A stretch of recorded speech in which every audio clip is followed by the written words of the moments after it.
Previously on Rome, rise and fall of an empire. In the late 4th century, endless barbarian attacks poisoned the empire with suspicion and hatred for its own immigrant soldiers.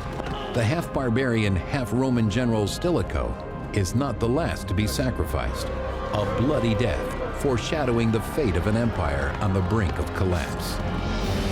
Now, in the 5th century, over 500 years after the death of Julius Caesar, the Roman Empire is ravaged by war and is quickly losing land to its foreign invaders.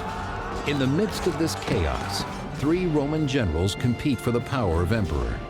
But through treachery, betrayal, and murder, only one, the barbarian-born Ricimer, gains control of Rome. He is the puppet master.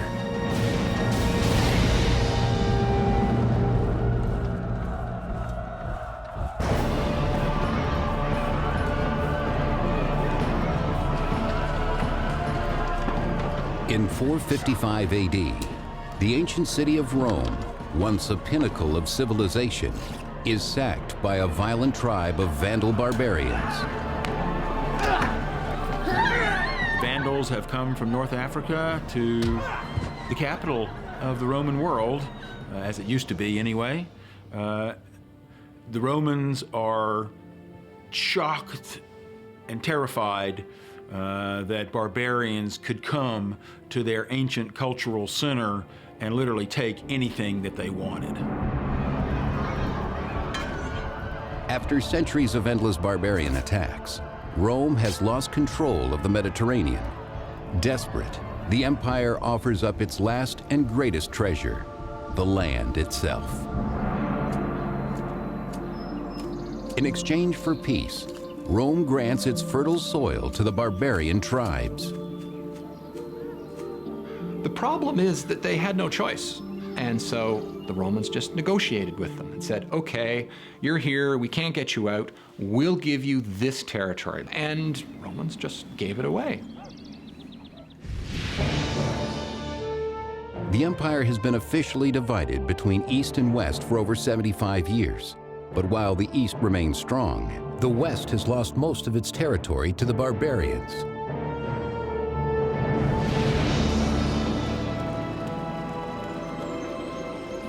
As it barters away its land, the empire receives barbarian soldiers in return. But the plan only backfires.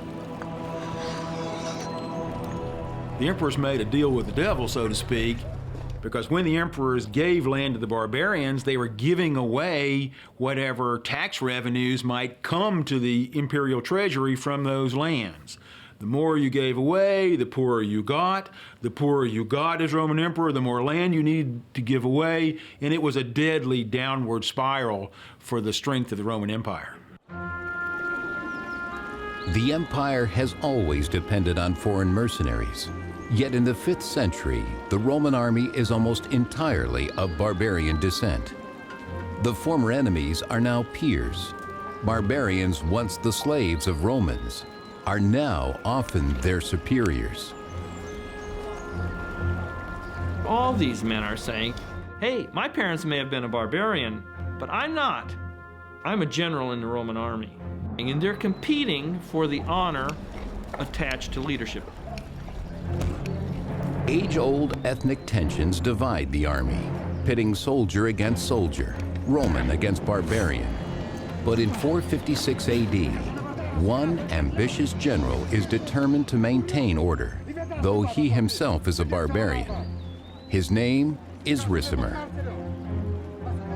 Ricimer's career followed a path that was quite normal for barbarian nobles. He was from a minor branch of the Gothic royal family. He had no real prospect of winning power in his home society, and so he sought service as an officer in the Roman army, where he did very well for himself. Now Ricimer devises a plan to gain even more power in the Western Empire. He will lead his army against Rome's greatest foe, the Vandals. The problem is, to all intents and purposes, there is no such thing as the Roman army at this time.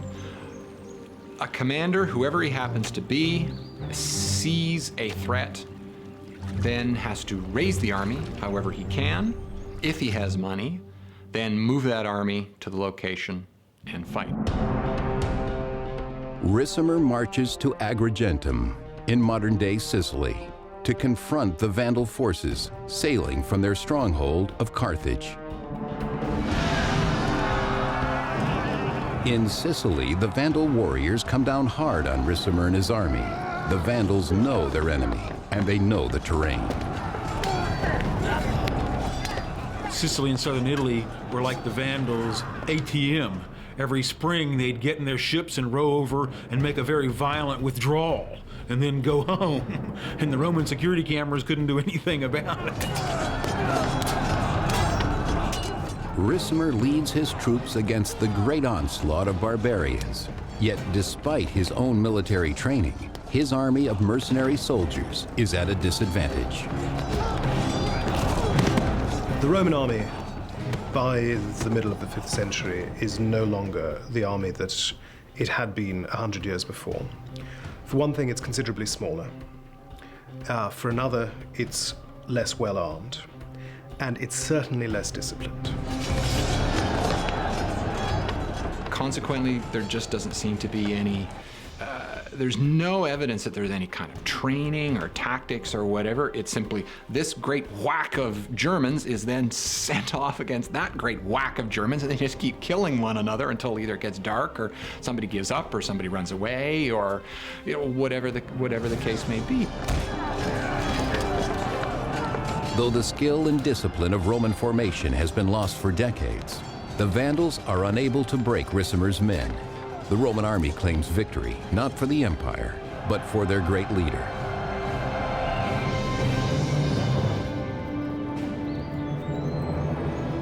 The battle-weary Ricimer returns home a hero, but he's not the only general seeking his fame and fortune in Rome. Two old friends from his youth are equally ambitious: Majorian and Aegidius. Ricimer, Majorian, and Aegidius had all effectively been fellow junior officers, and their careers had marched in step with one another over the years. But now it is their innate differences that stir conflict below the surface. The three men reflect the great ethnic divide hindering the empire. I think one of the sources of the obvious personal tension between Aegidius, Ricimer, and Majorian really lies in their origins. Aegidius is from Gaul, Majorian is from Italy, and Ricimer is a barbarian who wants to live as a Roman. And Ricimer's out to prove that he has as much right to a piece of the empire as any other Roman.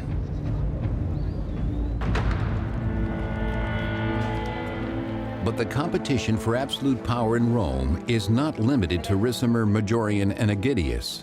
They must now swear allegiance to a new emperor, Avitus, whose tenuous claim to the throne rests only on his formidable barbarian entourage. It's quite clear that Avitus's regime rested on a foundation of Gothic military support, and that the Gothic king was Avitus's most influential and, in some ways, absolutely indispensable backer. With his Gothic bodyguards, Avitus is untouchable. Ricimer and his friends can do nothing but take their orders and wait, while the old figurehead enjoys the luxury of power, neglecting the true problems of the empire.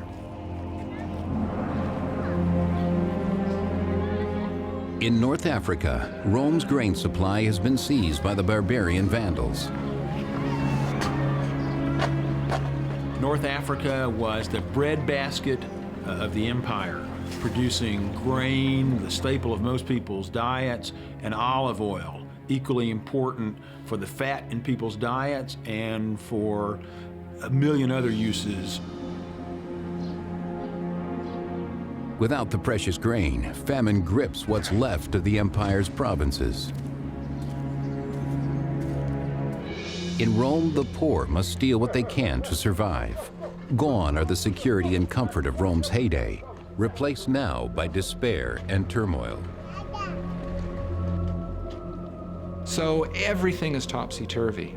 There's no stability, there's no sort of knowledge of what's going to happen in the future. Everything is uncertain.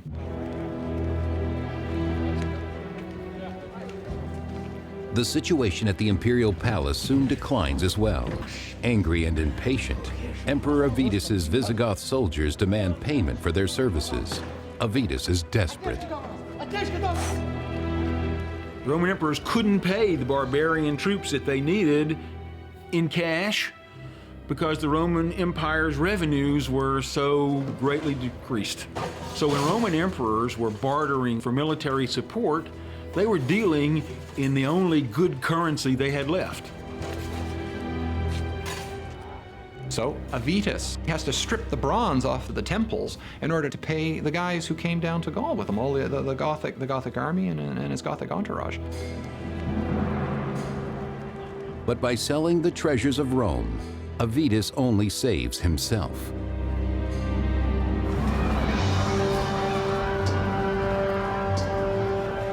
He leaves Italy in the poorhouse. Hungry and hopeless, the Romans riot in the streets, demanding that Avitus banish his Gothic troops from Rome. Avitus is not popular, and he's not popular with the Italian army, and he's not popular with the Italian general, Ricimer. In the public's outrage, Ricimer and Majorian see an opportunity. Avitus was in a desperate situation, and when the barbarian Roman commander Ricimer decided that Avitus was a losing proposition, Avitus had no choice except to flee. The emperor may flee the chaos of the crowd, but escaping the ambitions of Ricimer will prove to be more difficult. In the 5th century, Rome is overrun by barbarians. 3 old friends, the generals Ricimer, Majorian, and Aegidius, maneuver to attain absolute power in what's left of the Western Empire. But first they must subdue its incompetent emperor, Avitus. Chased out of Rome, Avitus flees over the Alps and westward into his native Gaul, where he gathers Visigothic supporters before returning to Italy.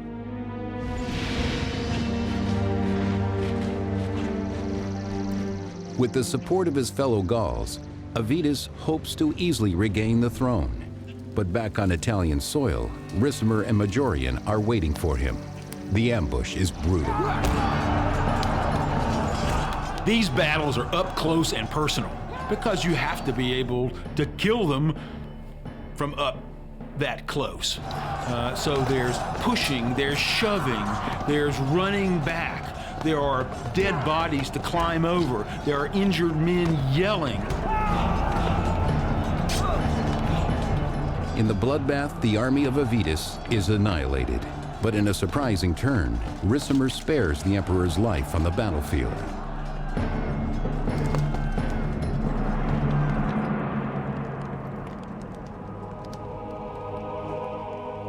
Avitus is made bishop in a church in the same Italian city where he is defeated. Why was Avitus, the deposed emperor, made into a bishop? So that he would no longer have any military connections or any military power, and so that Ricimer, who deposed him, could say, I didn't slaughter a legitimate Roman emperor. I allowed him to follow a religious vocation which he had always wanted to do. This is the public story. But in the shadows, Ricimer sends a secret assassin, his old friend Majorian, to silence Avitus for good. For Ricimer, holy exile isn't enough. He must have total victory. Italian Romans wanted to protect what they saw as their own interests. With the deposition and then strangulation of Avitus, the emperor from Gaul was out of the picture. And now Romans in Italy could hope that they would go back to the future and that Italy, the source of Rome's original greatness, would once again be the source of the Roman Empire's salvation.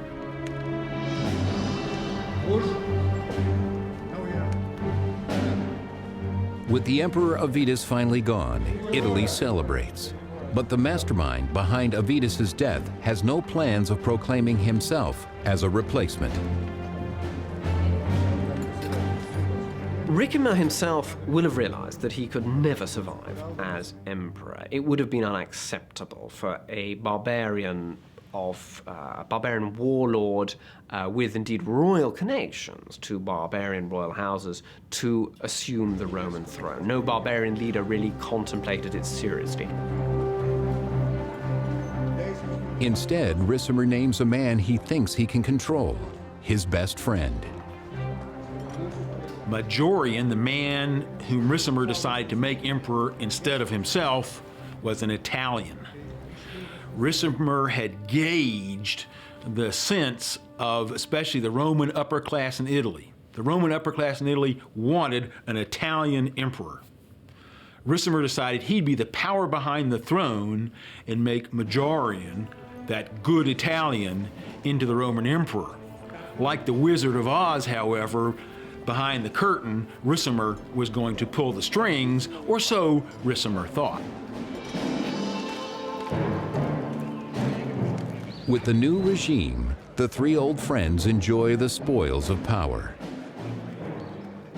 Ricimer is named Master of Soldiers in Italy, and Aegidius is sent on assignment to his native Gaul.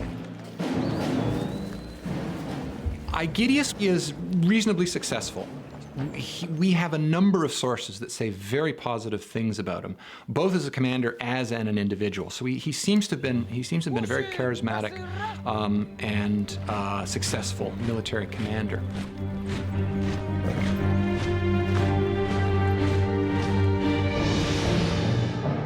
Aegidius secures his army's camp in Gaul near the city of Soissons. But with the Franks to the north, the Visigoths to the west, and the Burgundians to the east, he is trapped in a sea of barbarians.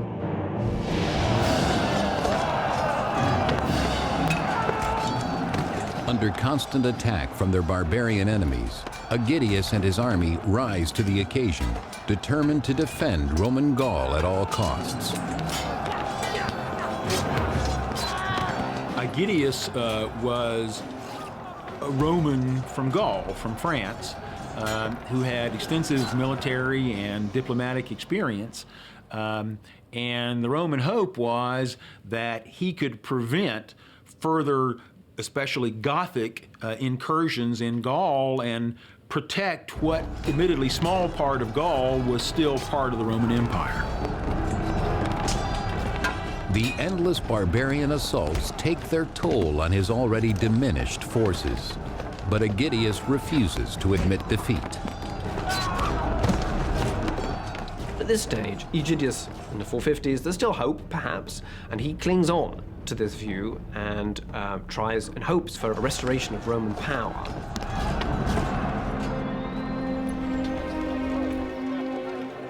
With Aegidius in Gaul, Ricimer expects to wield full power in Italy.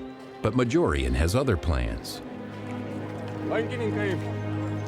What Ricimer discovers is that Majorian has every intention of being an active Roman emperor rather than the figurehead that he was intended to be. He tried very hard to push Ricimer into the shadows and into the sidelines, and he tried to take command of major military ventures on his own. Majorian is an emperor who's clearly very dynamic, who is also very efficient, and he's also aware of the deficiencies of the empire, which he's determined to rectify. Majorian devises a grand campaign against the Vandal king Gaiseric, leaving Ricimer on the sidelines. This Ricimer will not allow. The alliance between Ricimer, Majorian, and Aegidius yields success when Majorian is made emperor, and Aegidius gains victories in Gaul. But Ricimer's power as the mastermind is threatened when Majorian strikes out on his own, launching an expedition against Rome's greatest enemy, the Vandals. Majorian leads his troops across the Alps into Gaul and south into Hispania to prepare a naval attack against the Vandals of North Africa.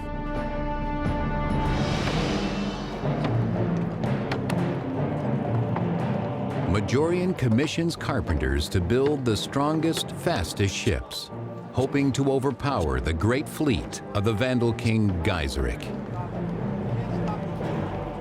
Majorian wanted to drive the Vandals from North Africa to restore the Roman Empire's most important source of food and revenue.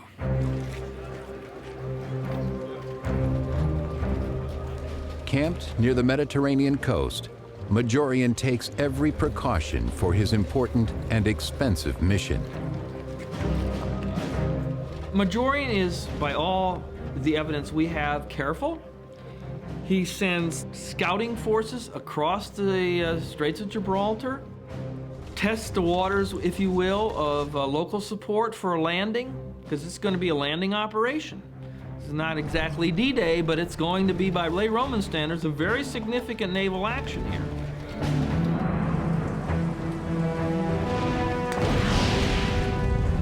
But in the night, disaster strikes, despite all of Majorian's efforts. Gaiseric's men set the Roman fleet ablaze. Once again, the Vandals proved to be too much for the Romans. They cannot defeat the Vandals. Lots of things, they just collapse before they even really start. In some cases, the expedition had really collapsed halfway through, and the Romans up to that point were winning. If Majorian had been able to conquer Africa, it's quite clear that he would have been unchallengeable. But as it was, the mission was a disaster. The invasion was a disaster. The fleet that had been collected to carry the soldiers across the Mediterranean was burned in the harbor where it was being mustered.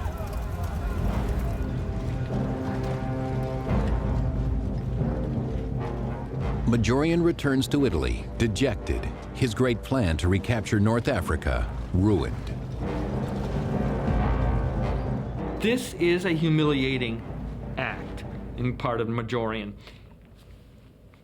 The way Roman concepts of power and honor worked, this emperor, the last one who really had the capacity to lead men into battle and thereby achieve the image of manliness, is humiliated.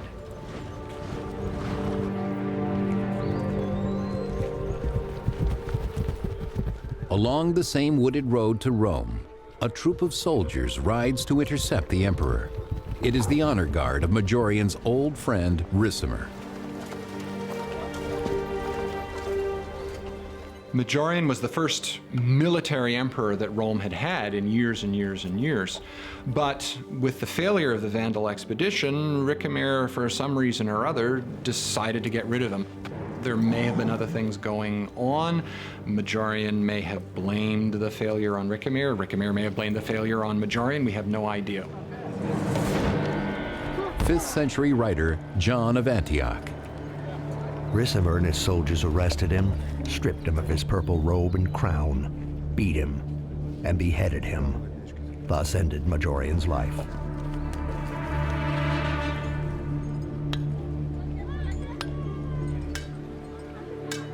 A messenger carrying news of Majorian's murder makes his way slowly to the far-off Roman outpost of Soissons, Gaul, where Aegidius is stationed. It is very bad news for the general.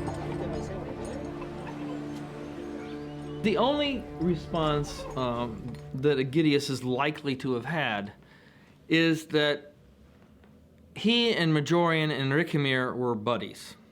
They had served together for decades. What does this make him? I mean, his legitimacy was his appointment by Majorian, who has now been discredited and killed. I think his future is very uncertain. With Majorian dead, Aegidius no longer sees any point in continuing to cooperate with Ricimer. And so Aegidius simply breaks away. He refuses to recognize Ricimer and Ricimer's new government. and effectively rules his bit of Gaul as an independent kingdom. Aegidius must prepare his soldiers. Declaring independence from Ricimer is akin to declaring war.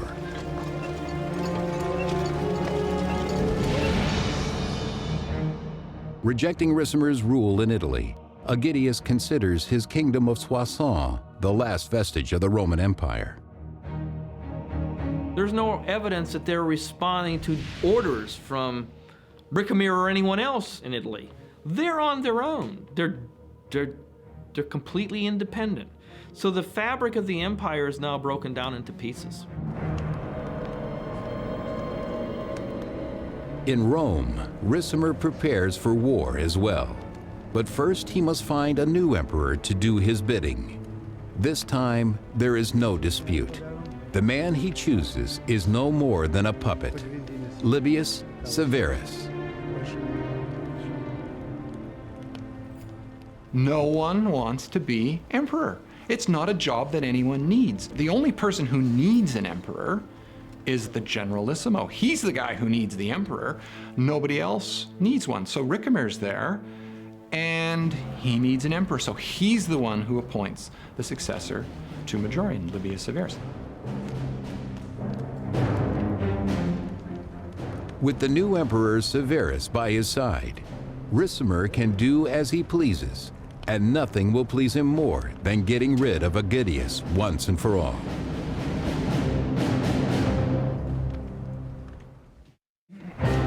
In the 5th century, Emperor Majorian and his two old friends Ricimer and Aegidius share power in Rome. But when Ricimer has Majorian brutally murdered and appoints a new puppet as emperor, Aegidius has no choice but to remain in his native Gaul and prepare for war.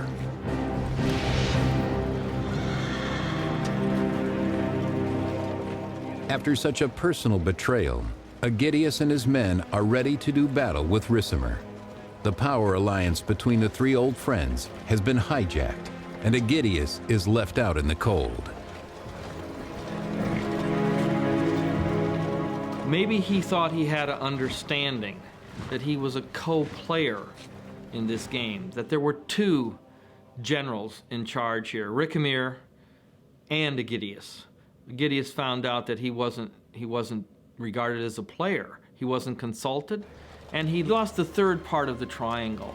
Now he's on his own.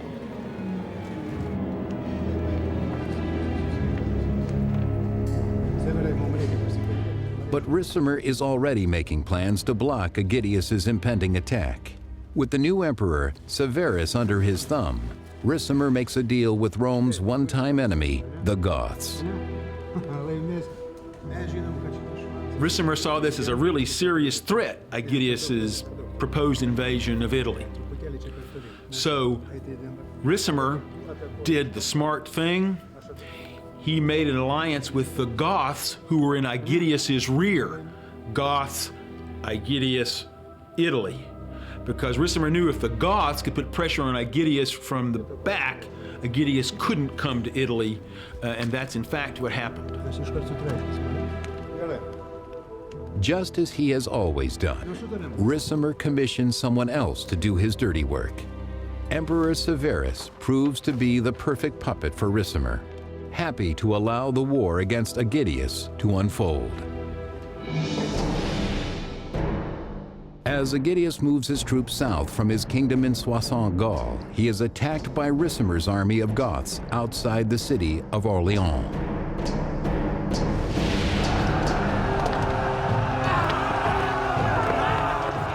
These battles begin with both sides roaring each other like at the kickoff of a football game. There was an actual word for it. It starts out with a low growl, and then all the soldiers eventually are just yelling at the top of their lungs. Then you throw missiles at the other side. With such a powerful barbarian enemy, Aegidius and his troops are hard-pressed to gain the advantage on the battlefield. The barbarians were especially good at running at full speed and using throwing axes, which were very sharp with a heavy head, and either shattering the shield of the men opposing them, or if you were really lucky, hitting them with the axe. But while the Goths are soldiers for hire, Aegidius fights for the survival of Rome. Finally, he claims victory, but the losses are great.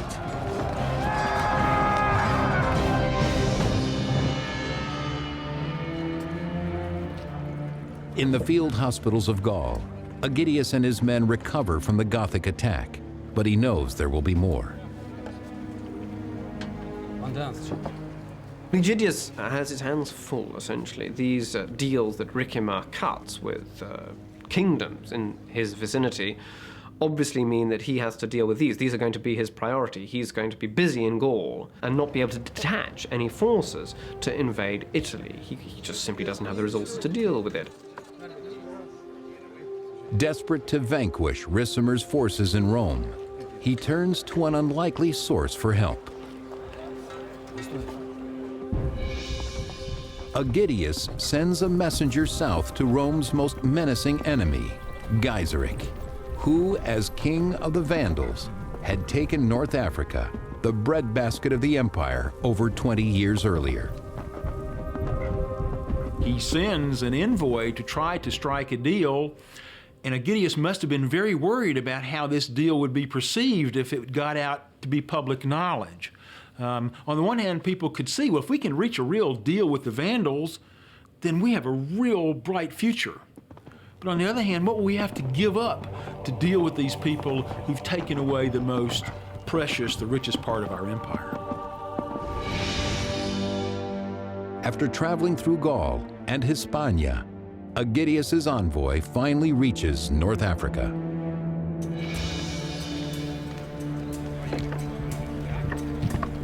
In the Vandal camp, the messenger delivers Aegidius's plea.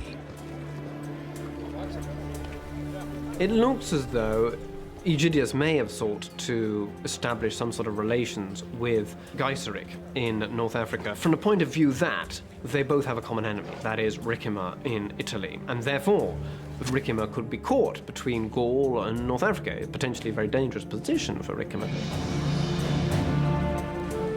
The barbarian king Gaiseric could be the last best hope for the empire's survival.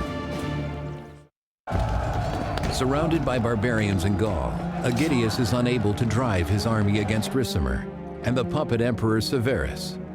With nowhere else to turn, Aegidius sends a plea for aid to the Vandal king Gaiseric.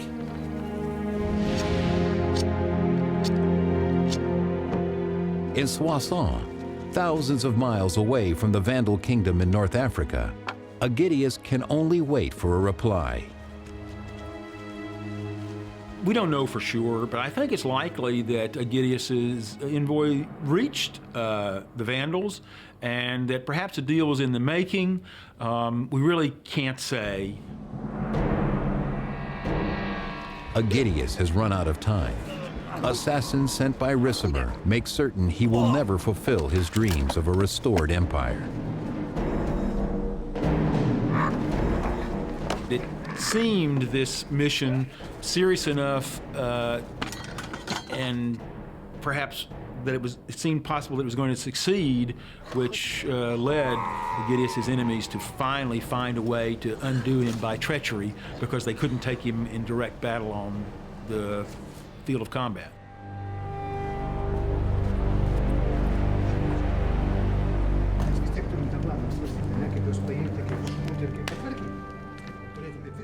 With Aegidius out of the way, Ricimer's hunger for power only increases, and his thirst for blood cuts short the life of his puppet emperor, Severus.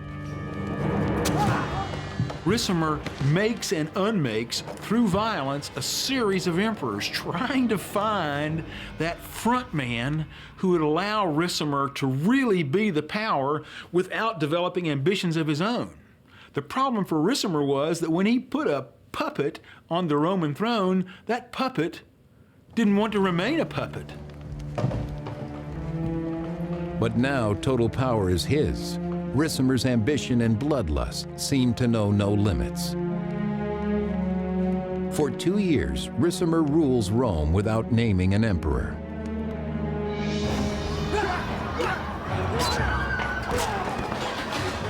and the barbarian Vandals continue to ravage Italy. Any alliance they might have had with the murdered Aegidius is now as dead as the general himself. As Ricimer sits on his impotent throne, they take the empire away, piece by piece. When the Western Empire starts to disintegrate, it disintegrates very rapidly. In a sense, the Roman Empire doesn't actually fall, it simply splinters away until the title of emperor becomes meaningless. Ricimer's continued failure against the Vandals only makes matters worse. As the Vandals strike against the Eastern Empire's coastline, its capital of Constantinople is finally forced to move against Ricimer before it's too late.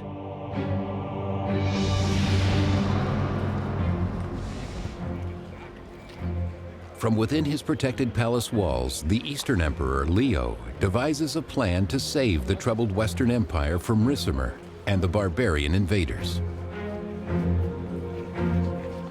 But it's at this point that Leo realizes that he has to stop the Vandals, and so what he does is he sends Anthemius.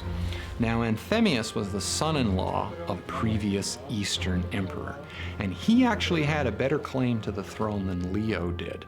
So Leo's kind of killing two birds with one stone here. He gets rid of a potential opponent, as it were, and he provides an emperor for the West, a competent emperor for the West. And Leo has plans for Anthemius's family as well. He sends them all from their home in Constantinople westward to Ricimer's palace in Rome.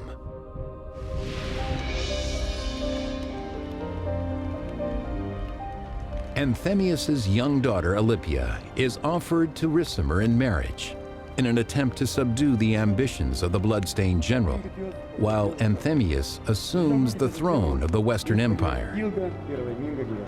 It seems as though the Western government had nothing against this, and Ricimer, who was, as it were, the effective ruler of Italy, welcomed him there and married his daughter, called Alypia. So it looks as though everything was set for a good beginning, and things might have gone very well. Ricimer's assumption that Anthemius will serve simply as another puppet emperor soon proves false.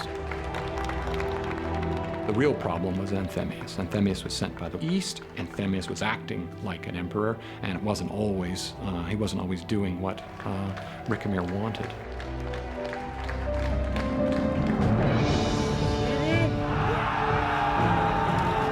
In 468 AD, with Anthemius now maintaining control in the west, the Eastern Emperor Leo finances a large-scale expedition against the Vandals in Sicily. There is no example of the East helping the West militarily unless their own interests were involved. And almost always it involved the Vandals, because the Vandals had this giant port, they had a fleet, and of course this is what prompted the big expedition in 468, because they were now actually able to attack the East anywhere. But Ricimer cannot tolerate Anthemius, who, backed by the Eastern Empire, diminishes his own hold on power.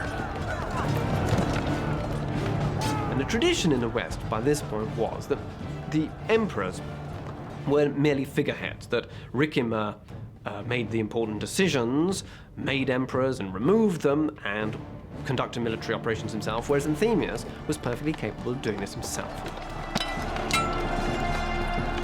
Filled with jealousy, Ricimer sabotages the attack, assassinating Rome's own commanders, leaving the empire's forces vulnerable. The whole thing falls apart, and then unfortunately, the fleet, which is headed by Leo's brother-in-law, it falls apart as well. The ships are burned. Everything is a complete disaster. After the empire's crushing defeat in Sicily, Ricimer spends months gathering troops in Milan before launching a full-scale attack on Anthemius in Rome.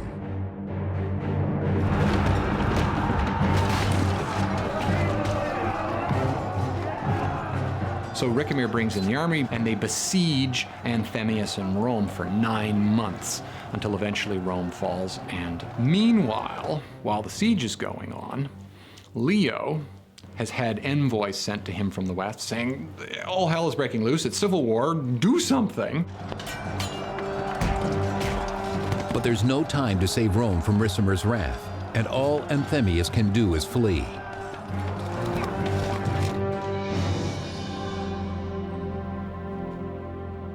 In a familiar scene, the deposed Anthemius seeks sanctuary in a church.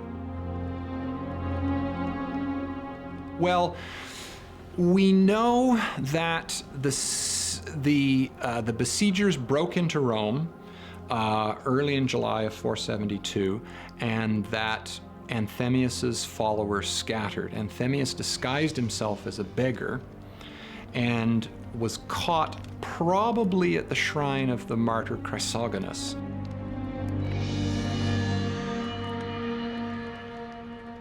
But this time, Ricimer hires no assassin to silence his emperor. On the steps of the Christian altar, he personally sees to the sacrifice of his latest victim, Anthemius. He was executed. I assume it was cutting his head off. That's the normal way it's done. Chances are they probably stuck his head on a pike and paraded it around. Ricimer plays true to form. Once again, with blood and steel, he carves out his place in Rome, leaving only corpses in his wake, bodies as lifeless as the empire itself.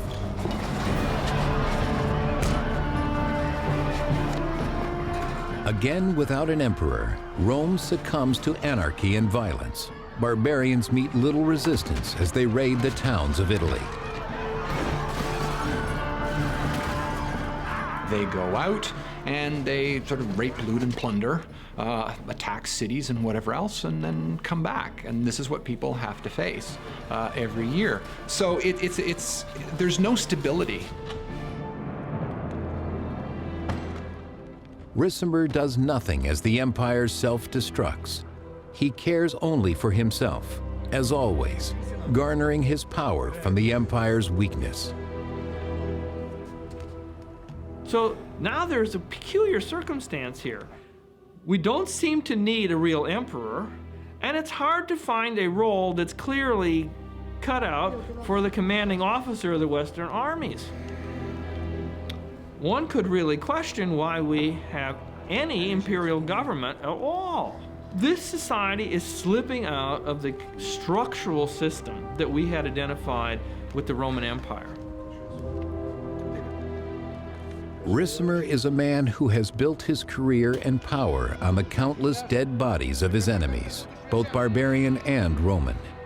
Now he is alone, master of an empire in name only. In such turbulent times, even the details of Ricimer's death are fragmented. Priscus, the only source, tells us that he died vomiting copious quantities of blood. Haima pleiston. And that's it. And so we have no idea whether it was, an ulcer or cancer or what. With the sources, we have no idea.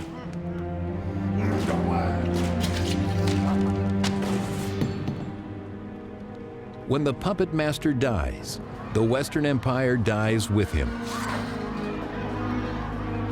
By now, barbarian leaders, whether they were Goths or something else, really had the money and the men to decide the fate of the Roman Empire, and that is exactly what happened in the years after the death of Ricimer.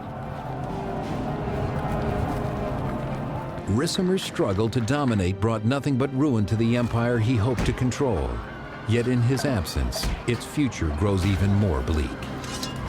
Next on Rome, rise and fall of an empire.